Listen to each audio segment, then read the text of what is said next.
As a solo founder, you've got a million things on your plate. The last thing you want to hear is another so-called expert telling you that your feature launch is doomed unless you follow their magic formula. But here's the cold hard truth. There is one thing that you're overlooking for your feature launch that to you might seem insignificant. This is one thing that can take less than 5 minutes and has the potential of turning the tide on your feature launch. A feature launch that is ideally going to bring in a flood of new customers. It's naming and claiming your feature. You've poured your heart and soul into building this feature, but if your users can't remember it, if it doesn't stick in their minds, then all of that hard work is wasted, because in today's crowded market, you've got one shot to make an impression. But if you get it right, if you craft a name that's unforgettable, irresistible, and packed with persuasive power, then you've got a secret weapon that will keep your users coming back month after month. This is about tapping into primal desires and fears that drive users to buy. So if you're ready, I'm going to teach you the 4 methods of naming your features and hopefully give you some inspiration along the way. These are the 4 features: benefits-driven, compound words, mythological, and the last one, alliterations and rhyming. Let's get into naming some features. So let's first give you some examples of successful feature naming. These are, one that came to mind was Slack's Huddle, which is their impromptu kind of audio conversation. Dropbox Paper, everyone knows about Facebook's or Apple's Face ID. These are just 2 words combined, 2 simple words that to you make perfect sense now, but at the time seemed revolutionary. And that's what we want to do with your app, where they just seem like so obvious once you say it, but once it's uttered out into the world and you start talking about it over and over, that people just like take it as gospel. Like, oh yeah, that's the Face ID, that's audio sync, that's secured user, whatever it may be. Let's talk about some pitfalls, some mistakes to avoid before we get into naming our features and going through these 4 methods that I'm about to show you. Number 1 is being clever, not clear. This is the biggest thing we always talk about in copywriting. You're trying to be cute. You're trying to be kind of funny on the side, when really you're just annoying your customers, and it's just doesn't come off how you think it's going to come off. So one example, changing the letter on a commonly spelled word, or back in the day of software, it was add ly to everything. So this was Netflix's, one of their features was called Quickster. So, they changed the word of how you spell quick and it adds some, make a little kind of funny word. It's just annoying. It's not really clear what it does.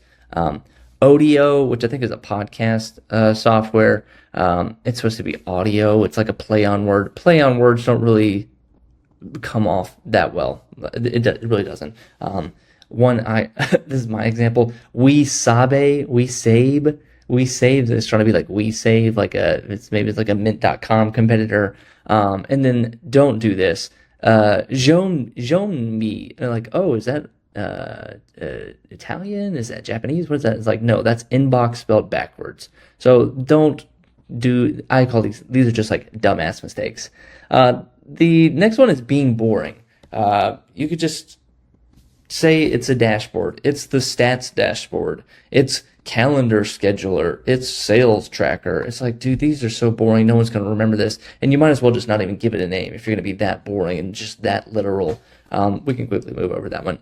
The third one, and I put this is, as you've heard with ConvertKit, probably that they're naming themselves to Kit now. But back in the day, they went from ConvertKit to Seva, which is, I think, an Indian word, or I think or Sanskrit, or it's something to do with Sikhs.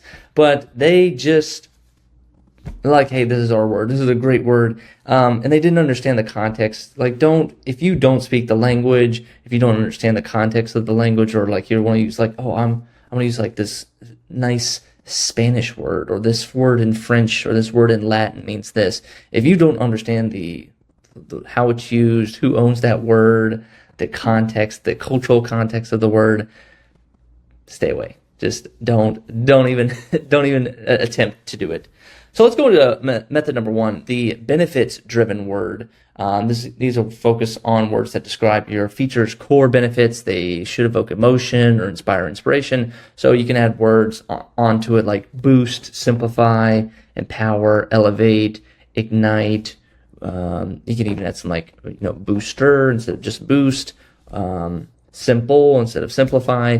And you can take a screenshot of this, but these are one is like benefit plus feature category. So precision lens, or secure vault, adaptive flow, action plus benefit, sync boost. So there's syncing and boosting is the benefit. You put those together. Guard shield, IntelliScale.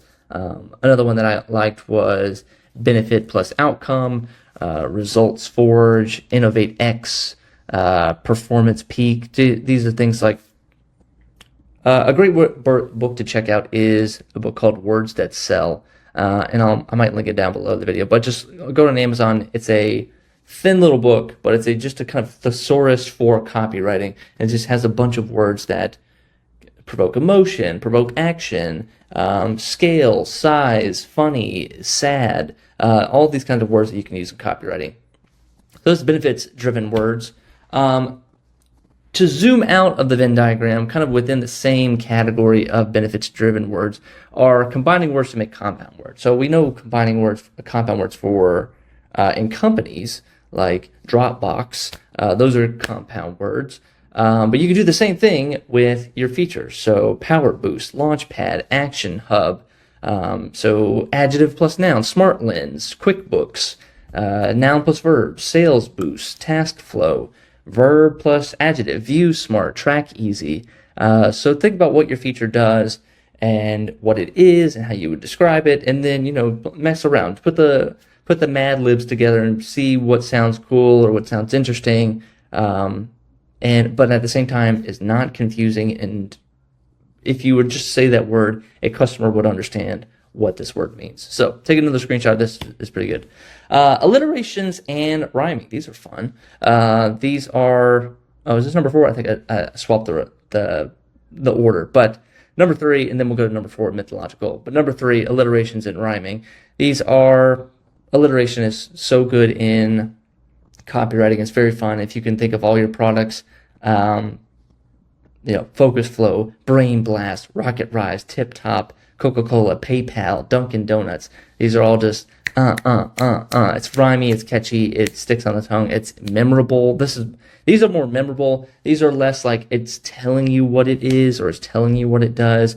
But these are more catchy, which I kind of like, which have their own benefit too. You can be very dry and cold and say like it's Smart Lens, or you can be like, you can have a little more fun with it. So you can kind of take it's whatever type of vibe and culture that you want to drive at your company, but don't ignore these. And the last one, mythological in literature. So Nike is the Greek goddess of victory.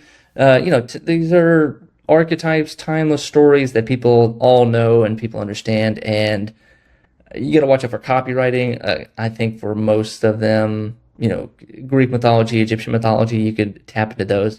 Midas Touch, Sherlock is your little analytics insight tool. Phoenix is a comeback feature. I don't know. All these kind of, think about mythological creature or someone in literature or fictional story, and maybe they can use some of that feeling and emotion, and Goliath, Zeus, all these kind of like things out in fiction that you could use and tap into, and it's a quick win, quick little emotion that people can like, oh yeah, this is the Sherlock AI. I think it's actually an app. But Midas filter, find the gold in your spreadsheets, the Midas filter, things like just like fun things which can really, again, make it memorable for people. And we have a bonus one. Here we go. Here's a bonus lesson for acronyms and abbreviations. These don't always work, but when they do, and when you can make it work, don't force yourself into doing these. But I would at least like option the idea out there when you guys are on the table and like got everything spread out and a bunch of sticky notes. You're like, okay, what do we name this feature? If it's a dashboard, DASH dash, the dashboard. Is there, data, analytics, software, harmony, and it's like, that's what I mean. Where like you're trying to like squeeze it into an acronym, but sometimes it just plays, ACE, FAST, RISE, NOVA. Obviously some examples out there: NASA, SCUBA, LASER. Those are acronym abbreviations, and maybe you didn't know that these were acronyms. But these are the 4 things plus a bonus one. This is how you name your features. This is how you get people to remember what it is that you're talking about. And so, like, the features that you're putting out, you're working your ass off to put these things out. You want people to remember them. You want people to talk about them. This is the big thing too. You like when a customer goes and tells a friend about your app, or let's say you're in B2B, and when the junior marketer goes to talk to their CMO about getting your marketing app or marketing software, that is $2,000 a month. What does the junior marketer say about your company? And what words have you given them, and what language have you given them to properly talk about your company, the benefits, what it can do?